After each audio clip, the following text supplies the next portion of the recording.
The rise of single motherhood in Gambian society. Who bears the weight of blame? Hello everyone, welcome back. Today I want to address a sensitive but important issue, one that deserves an honest, respectful conversation: the growing number of single mothers in Gambian society. Before I continue, I want to be clear about my intent. This is not meant to shame, disrespect, or place blanket blame on women.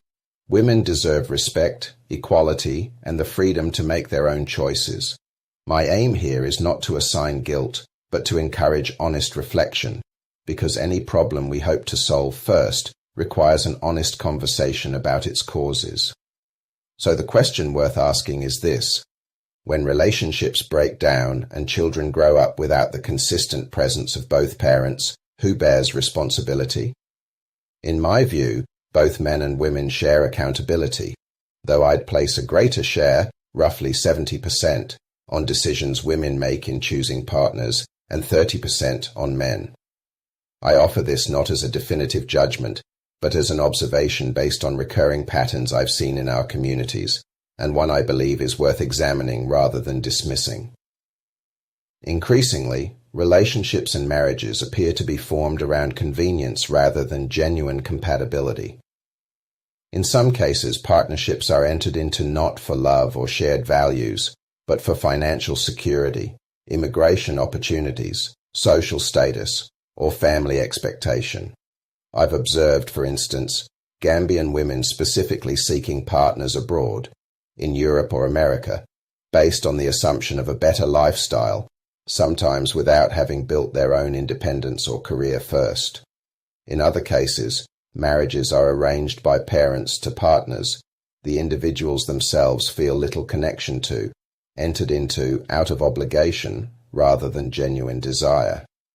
There are also situations where young women, aware of their desirability, delay serious commitment, believing options will always remain open, only to find, years later, that circumstances have changed.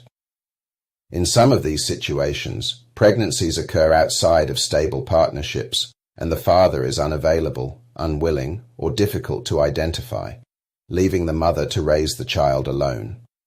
It's also worth noting, parental guidance in choosing a spouse can be valuable, but it cannot substitute for the compatibility and commitment of the two people who will actually build a life together.